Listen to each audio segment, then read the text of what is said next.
Hey everybody, and welcome to my N5 series on the SP404 Mark II, where I cover a topic in about 5 minutes. Jake wrote in on my recording a synth scale to the SP404 Mark II, where I showed basically just recording like a synth and just playing one note at a time and recording it in so that I could then play some patterns on the SP404 Mark II. And he asked, why wouldn't you just record the synth in? And totally valid question. It's a good question. Let's say I record here. I can just come in, just record that, wait for it to kind of end here, and a couple notes for this. One, I can come in and edit, play it however I want, or when I want. I can control the time. I can go into the start and end point. Obviously, I can control like where it starts and ends and loops and stuff. And this only takes up 2 notes of polyphony. It's recorded in stereo, so left and right. We got 32 notes of polyphony, so we can play up to 16 pads. Totally fine. Now, there is a difference, though. If I come in, actually, we'll do here. We'll just record a few notes. I'm not going to go like super crazy. Man, the reverb on this is crazy. Maybe we don't need all the reverb.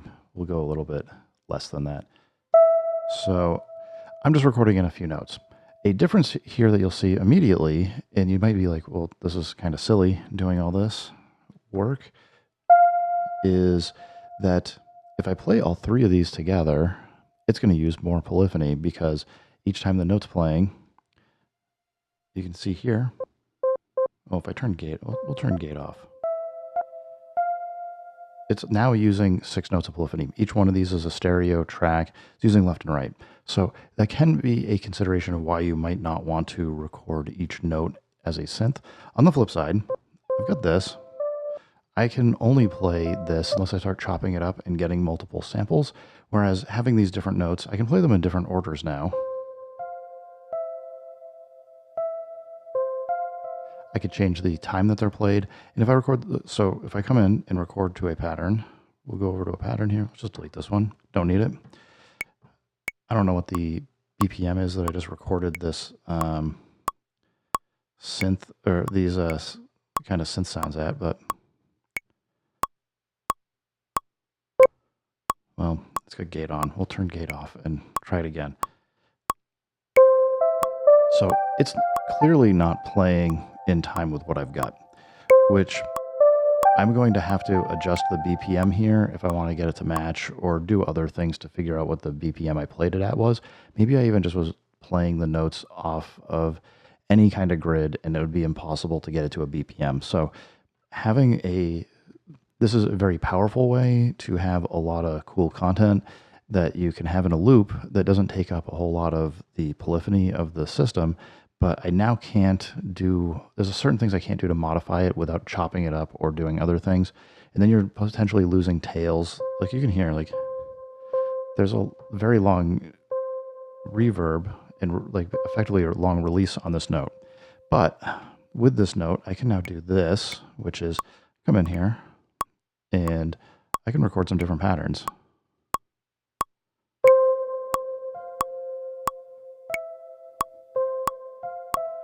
And yeah, it's taking up 6 notes of polyphony, but guess what I can do now? I can exit out. I can, if I want, we can come back over, go shift and tap tempo. I can change the speed that this plays at. It's completely free of all of whatever BPM syncing, time stretching, or anything else I need to do. I can speed it up, slow it down, and all of this will be then in time with the effects and everything. So yeah, Jake, I think, as I said, it's a good question.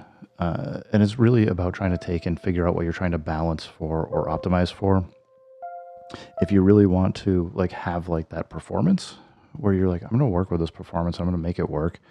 Recording in is fine, like a totally fine way to do it. You know, you're using 2 notes of polyphony in this because the storage on this is, you get up to what, 16 whatever minutes of sample time per pad. You can do backing tracks and all kinds of stuff.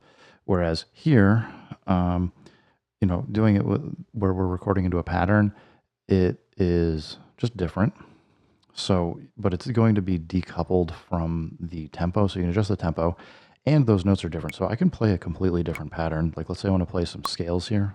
Well, I'm going to do it. Let's change the tempo, though, to something that's easier to like play to. 40 BPM is going to be a little tough. So I'm going to hit record. We'll exit out. I'm going to do pattern. Like I can do like chords here, like 2-note chords. Oh, I actually have to play it. I'm going to turn count in to, yeah, wait, sounds good. So we're going to go record here. We'll just do 2 notes.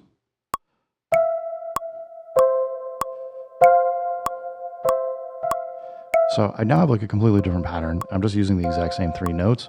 So doing it this way gets you a lot of flexibility for being able to work within the SP404 Mark II. You can leverage the pattern sequencer to do things.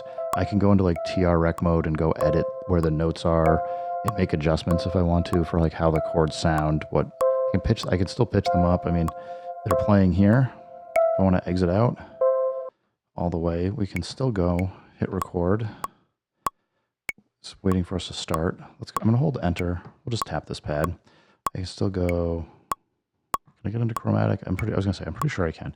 So like I can come into chromatic and I can still play that note chromatically.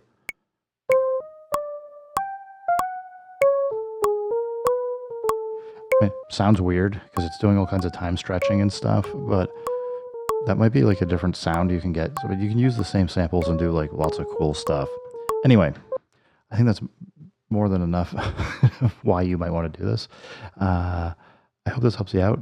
Jake, thanks for the question. Everybody, thanks for stopping by. Keep making music. Keep having fun. Remember, if it sounds good, it is good. And peace.